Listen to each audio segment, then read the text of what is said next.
Hi, so if you watched the previous vid about UFO, I said I would do Michael Schenker as well. So what happened was the tablet I was using only had 18 minutes and 55 seconds that I could talk in, so it got a bit frenzied at the end. I kind of zipped through some things more than I wanted to. But anyway, Michael Schenker joins UFO late 73 and he's with them till 79 in their classic era or back end of 78. Um, I'm not sure what the timeline is on when he kind of comes in and out, because like I say, I think he goes AWOL and the Lights Out too, and he comes back for Obsession. I think they're touring the Strangers in the Night live set, and I have a feeling maybe Paul Chapman ends up doing that, his replacement. Should just say that Paul Chapman actually played in UFO back in 74, so they had two guitars at one point. And this was before he went to a band called Lone Star. So and Paul Chapman had a great career outside of UFO with a lot of good stuff. So Michael Schenker, yeah. So I'm 79. He leaves UFO. He's had a lot of problems, and alcohol problems. I think problems with stress and anxiety, stuff we talk about now. He joins the Scorpions, plays on the Love Drive album. There's actually pictures of him from that time. He seems to be wearing like a yellow suit jacket and kind of a thin leather tie, a bit sort of blondie new wave. Looks quite cool. But then he has a bit of a breakdown. He smashes up his Flying V's and cuts his hair. And that's why on the front of his debut album he doesn't have his lovely long blonde locks. Let's just talk about Michael Schenker's hair, okay? So he has long straight blonde hair all the way through UFO, and then on the Obsession album he kind of has it cut more my length, but he seems to have had a bit of a loose perm. So a lot of classic pictures you see Schenker with this kind of a spandex sort of cat suit he wears that I love. He kind of has his Obsession hair. Then on this album you can see it's very short. He's obviously fairly lopped off a bit because that must have grown back by then. So yeah, so what happens is he gets his own record deal and he makes the first Michael Schenker Group album. Yeah. In the production, producer stool for this is Roger Glover of Deep Purple. So Schenker, yeah, who's he got on this? He's got Gary Barton singing, but he just uses session musicians. Don Airey, I think it's Don Airey plays keyboards. The great Don Airey, who Roger Glover will know from Rainbow. And it's got Mo Foster on bass, who's a very respected session player, and then the phenomenal Simon Phillips on drums. So metal fans and rock fans will know Simon Phillips played the drums latterly for Toto and lots of other things, but he played the drums on the Sin After Sin album by Judas Priest. And there's an argument he invents sort of heavy metal drumming on that, is some double kick songs. So there's cool drums on this. I'm not massive on the production, the sound on the album, it's a little muffled for me. But it's got a special place in my heart. Aside from it being a great record, the first single I ever bought was a clear vinyl copy of Armed and Ready with a free patch. And that was the first record I ever bought. I listened to it over and over, and that's the opening track on this album. Great storming opening track, fantastic solo. Track 2, Cry for the Nations. 3, Victim of Illusion. Track 4, if you watch the UFO one, something I mentioned was that Michael Schenker often does little kind of beautiful little instrumentals, and Bijou Pleasurette is track number 4. This was actually the B-side of the Armed and Ready single. At the time I wasn't fussed with it because it didn't rock, but it's fantastic. Then track 5's quite interesting. I watched. I do these talking to camera things, and I basically ripped off a guy, Pete Pardo, he's called, Sea of Tranquility. If you go on their site, he does all sorts of stuff like this, and they often do favourite songs. They'll do top 10 songs, and they'll maybe get together with a mate, and his favourite Schenker song is, or one of them was Feels Like a Good Thing, and that's track 5 on this album. And it's quite funky and groovy, this track, and it's an example of the deeper cuts on the album. Really good. Side 2 opened with a classic instrumental, Into the Arena, one of the all-time sort of guitar instrumentals, brilliant playing. Then one of the next 2 tracks are the weaker cuts on the album. There's Looking Out From Nowhere and Tales of Mystery. And Tales of Mystery is actually a reworking of a song called Arbery Hill by UFO. So on the Obsession album from 78, there's a little instrumental with a flute. I think it's a flute or a recorder, called Arbery Hill. And then Schenker's taken the chord progression, the melody of the flute, and then put that into a vocal melody with Gary Barden and made it a song called Tales of Mystery. So I like these two tracks, but they're not as good. The album finishes with another Schenker classic, real epic, Lost Horizons. This is a real showstopper live. Brilliant, great lyrics, imagery and fantastic guitar.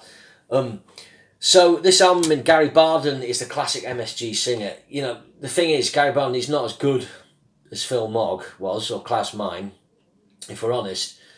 And he's not as good as the singer who'll come later, which we'll come to, but he is the sound of classic MSG, and without Gary Barden it just wouldn't sound like it does. It's a great album, this, 9 out of 10. It comes out in 1980, probably in the summer, I think, or September 1980. And it's part of that thing, Schenker's kind of reinventing himself a bit, ready for the new decade. There's an argument, he left UFO, and there's that argument, if he'd stayed in UFO, would UFO become bigger? Now, I sort of covered that a little bit at the end of the thing.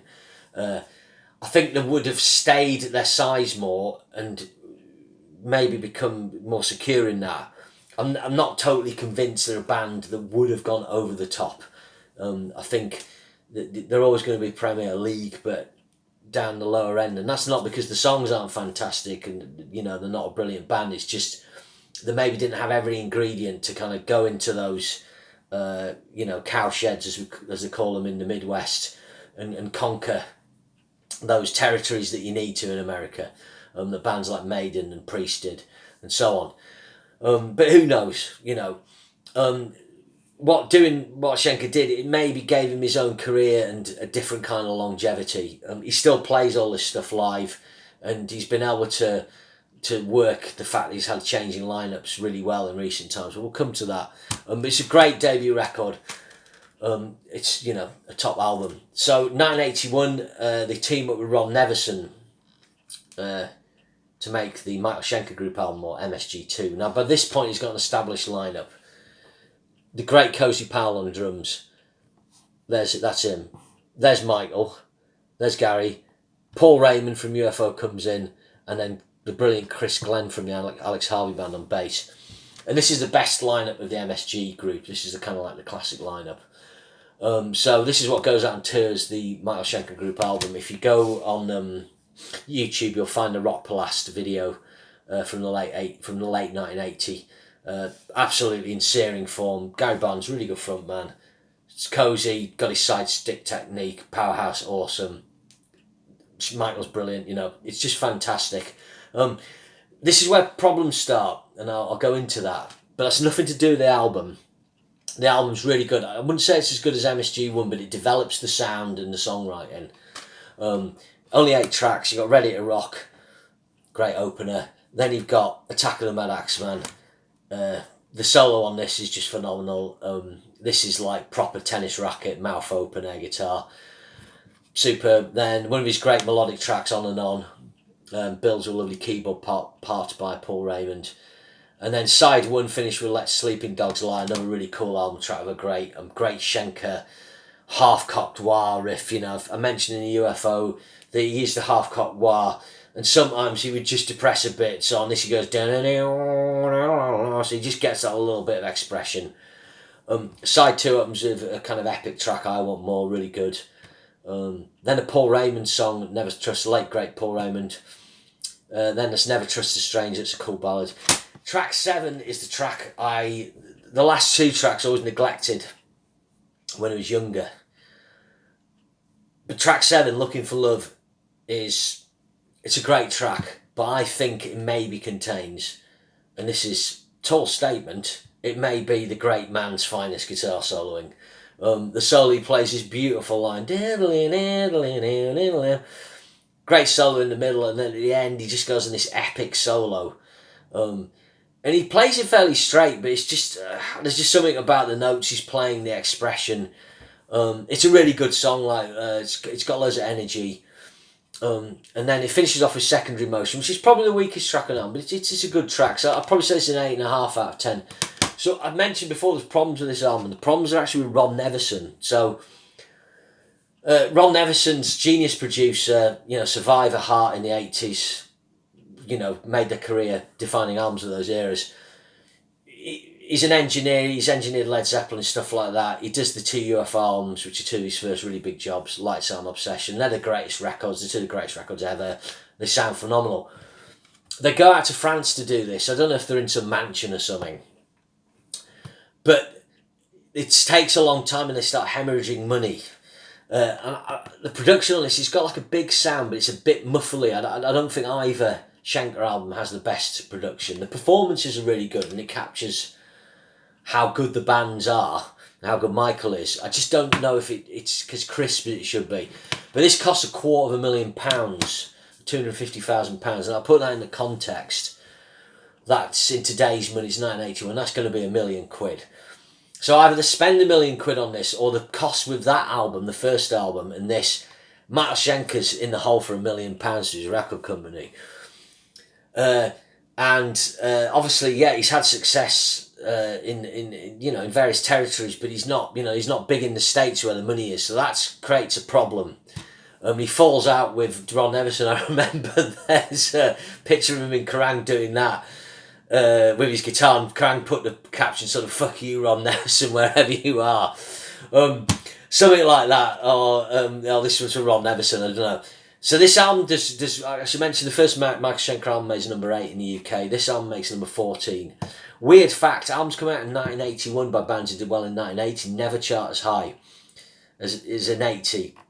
Judas Priest, British Steel, number 4. Point of Entry, number 14. Michael Schenker, 8, number 14. Second album. Saxon, Wheels of Steel, number 5. Strong Arm, number 11. Actually, that comes out in 81 technically, but it's the second album.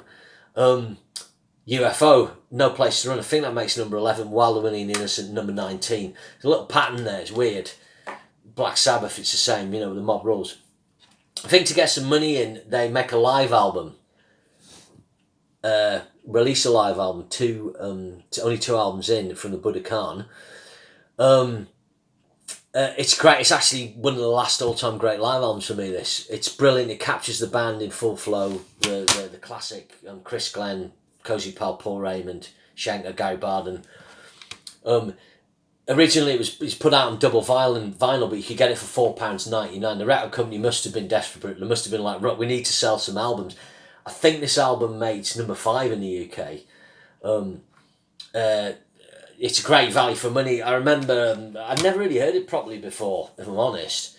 And then my mate got a copy of it back in the very early 90s, and we had a crappy turntable, and he'd been to like one of the second-hand record shops. And we put it on, and we'd had a few beers and amongst other things, and we listened to it. And this was the point that really got me back into Schenker. At this time, I was listening to lots of Shredders, George Lynch, guys like that. And I had a bit of a dalliance with Schenker with his album coming up later on, Save Yourself, and All the Way to Memphis. Forget the name of that project, it'll come to me. So I was kind of getting back into Schenker. When we were listening to this album, I was like, "Oh Christ, this man, he's playing. There's bits where he's just soloing on his own." I was like, "God, his tone." I was just like, and like Schenker kind of, from being my favourite guitarist as a young kid, and then kind of just disappearing because I was into the new guys, he went right back in there, and he's pretty much been my second or third favourite player ever since then. And he's helped my playing, he's helped some kind of... the type of licks I want to do, and kind of being more expressive with vibrato and time with vibrato more. I think anyway. I mean, people would disagree. I don't know, but it's got some bonus tracks on this because Cozy Pal's drum solo and Tales of Mystery, because on the vinyl I can only fit so much on.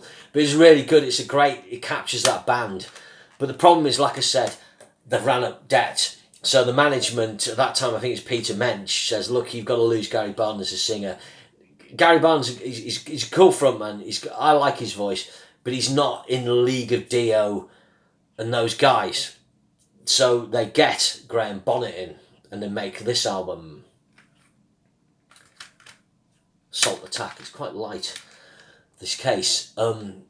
So they make this album, they do the album, then famously Graham Bonnet, the first gig, he gets drunk, he's really nervous, he can't remember the words, and he reveals himself in front of the audience. This is in the warm-up to the Reading Festival, no pressure. At that time, Schenker's guitar tech, Steve Pace, I think he's called, plays a bit of rhythm guitar behind the speakers just to fill out behind the solos. A lot of bands do this. They'll maybe have just someone hidden, just to help things out. It's not to cover the fact the band can't play, but Graham Bonnet pulls him from behind the speakers and says, "This guy does all the solos, the German can't play," as a joke. So anyway, Graham Bonnet gets sacked. And to get Gary Barn out, he names his price, he comes back at the Reading Festival. Okay, the upshot is that this album gets kind of neglected. Okay, and it gets neglected by people like me for basically, when did I get it? It's back end of the noughties. I'd heard a track off it or two. But basically I went 25 years plus in my life without ever hearing this album properly, and I'm a Schenker fan. So what's it like? Okay. At the time, I think people didn't like the fact that Gary Barn had gone. It only makes number 19 in the UK chart, so it begins a backslide of Schenker. It's got a great album cover. What an album cover! Look at that. A volcano erupting and Schenker with his flying V. Awesome. It brings in Ted McKenna on drums from the Alex Harvey band, so now he's re-teamed with his old sparring partner Chris Glenn. But more importantly, they bring in Martin Birch as a producer. Now at this point, Martin Birch is going to do something in 1982 that's going to change his career. He's going to produce Iron Maiden's Number of the Beast album. He's already done Killers. After that, Martin Birch will do Slide It In by Whitesnake and maybe something else, but Iron Maiden will basically offer him a golden handcuffs contract, and he will only produce Iron Maiden after that. Once that's over, he just goes into retirement and he will never produce anything. But he never makes an album that sounds better than this. He's made some great classic albums, Black Sabbath, Rainbow. I think this is his best sounding album. Ted McKenna, he manages to harness a really ballsy, big but open drum sound. This is before albums get really processed and 80s technology comes in. So all your early 80s albums, they all benefit from the technological strides in recording, but they still sound natural. Chris Glenn, obviously, he's up with his old sparring partner. He fills the bass out. You can really hear Chris Glenn's fills. They're having a great time. Schenker, he harnesses like a really crisp Marshall sound, double tracked, sweet leads. Yeah. So all the backing tracks just sound really tight and really great on this album. Then what you do is you add in Graham Bonnet, and I think this may be Graham Bonnet's best vocal performance. He comes in, it's all kind of up in the air, I suppose, for him. I think Schenker encourages him to write lyrics from just reading books and comics just to get ideas, because I don't think he's a very confident lyricist. But it comes together and it works. And it's... I think the first two Schenker albums have better, more classic songs, but there's something about this album just sounds really together, and it's like the band could relaunch from this, but they don't because of what happens with the Graham Bonnet incident. Later on, he'll start working with Michael again. It's all forgotten about. Graham Bonnet's great, but this has got Assault, Attack, Rock You to the Ground, Dancer, Samurai was side one, and they're all great tracks. I think Michael plays, he underplays a little on this album as well. It's a very mature performance. It doesn't have as much fireworks, but all the solos suit the songs. Not the solos don't, they always do. Side 2, Desert Song, it's a great track, brilliant classic that. And then my favourite track on Broken Promises, the bass and the rhythm section, bass and drums on this, and then Michael, just sound brilliant. And then Searching for a Reason and Ulcer finishes it off.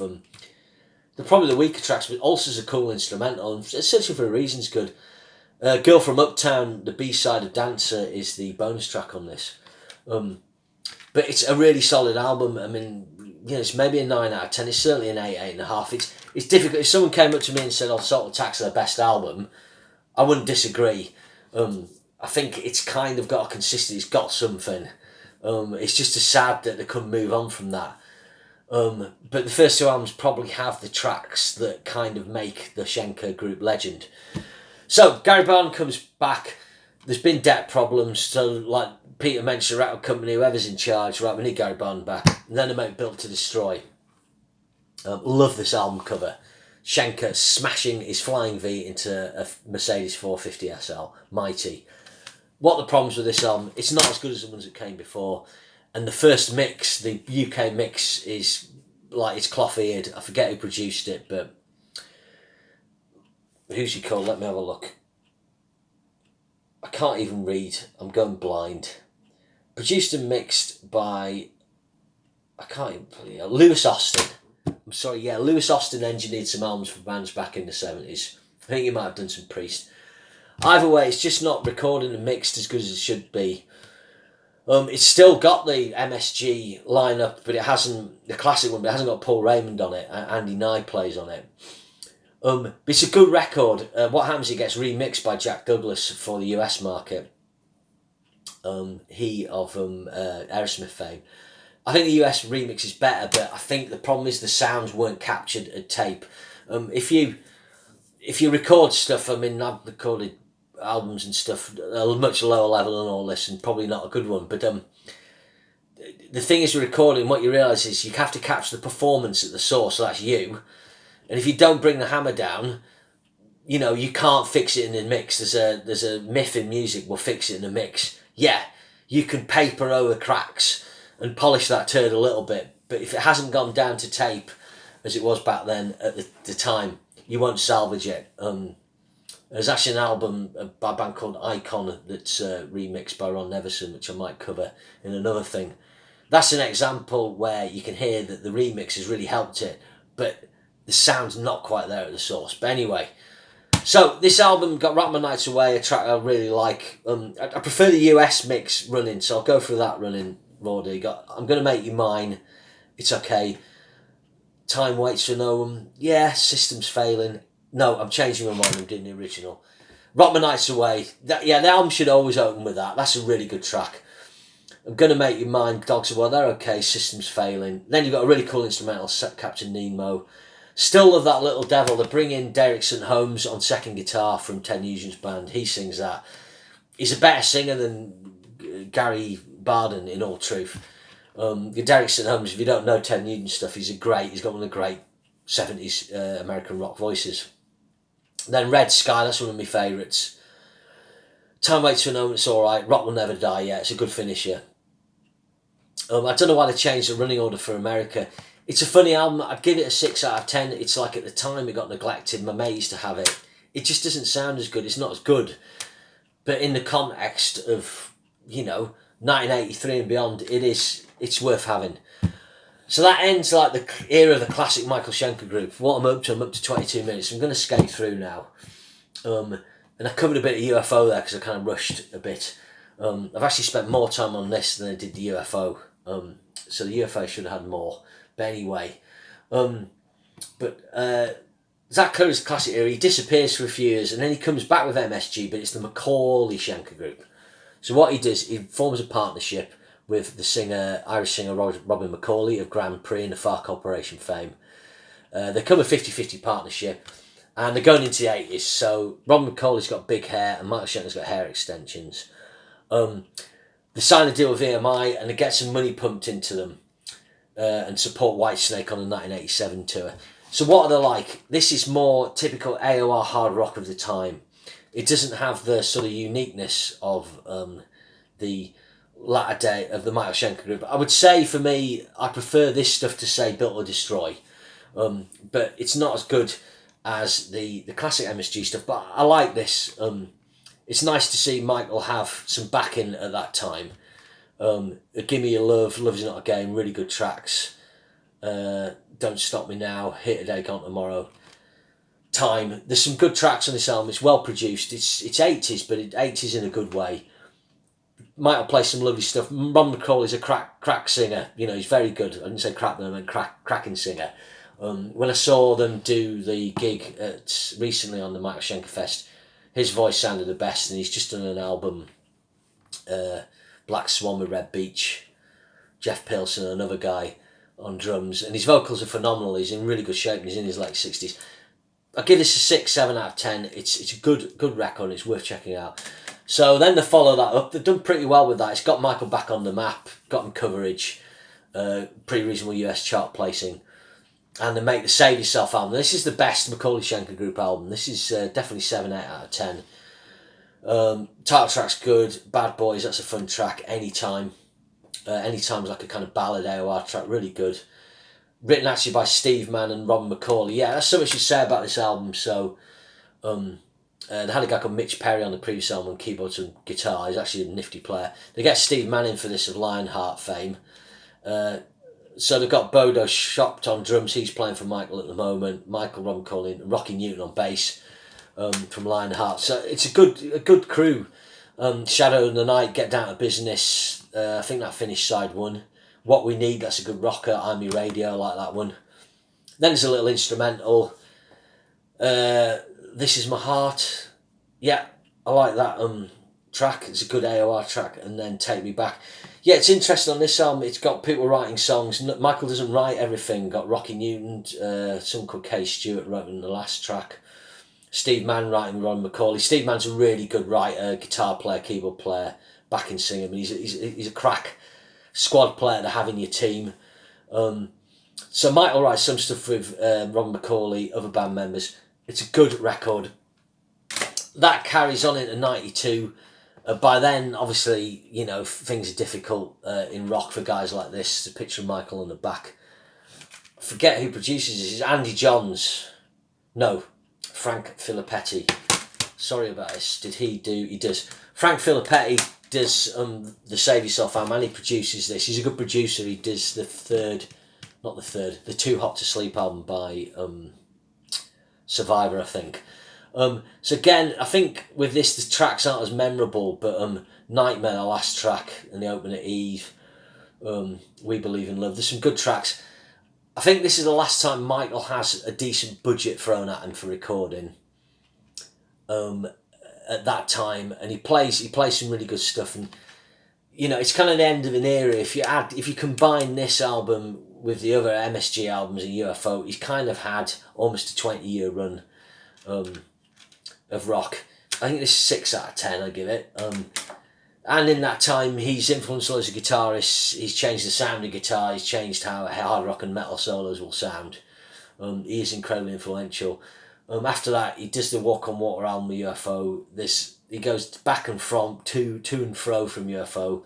He makes some instrumental albums called Thank You that he sells himself by doing radio interviews and on the net. And he actually makes a lot of money. For the first time in his life, he's actually financially secure, but then things go wrong. He's in a bad relationship. She takes his money. There's a divorce. He has to sell his guitars. That's why he endorses Dean now. And he starts drinking again.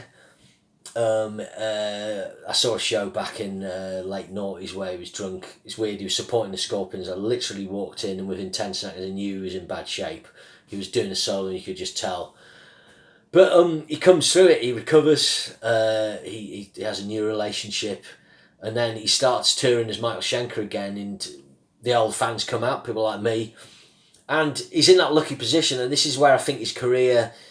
You look at the mistakes of his career, maybe weren't mistakes, because he can basically play UFO stuff, he can play Scorpion stuff, and he can play MSG stuff. And he's got lots of classic material from that.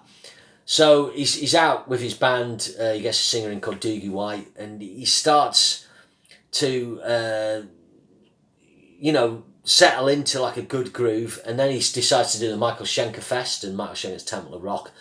And then he brings 4 singers back, and they do the different eras: Graham Bonnet, Robin McAuley, Gary Barden, Doogie White. And he puts on a kind of shows that are kind of celebrations of all of his music. Does big 2.5 hour shows, and had tickets for City Hall for next later in the year. But anyway, we'll see if that happens in the current climate. But I can see I've gone on for 28 minutes, longer than I did UFO. But he's had a massive career. I'm not really into the new material he's doing, but I like the shows he puts on. I love seeing the audience celebrating his legacy with him and his band. I mean, from the mid-90s, he did any number of albums and a lot of MSG albums with various hired hands.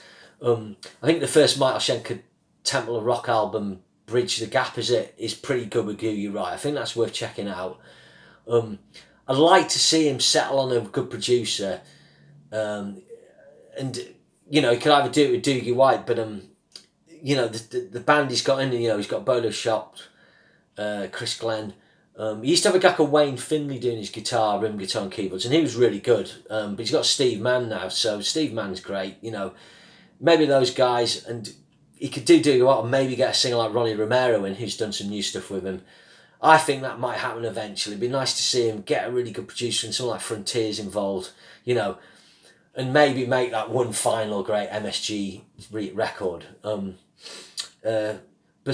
know, he doesn't need to make a great album. He's made Lights Out, he's made Obsession, he's made Love Drive by the Scorpions, and he's made the first MSG album. And those albums alone are 4 classic albums.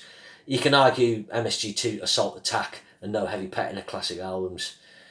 7, a couple of classic albums. You know, the guy's legacy is rich. It's got a rich heritage and tapestry. So, you know, he's well worth checking out if you've not checked out his stuff. Cheers.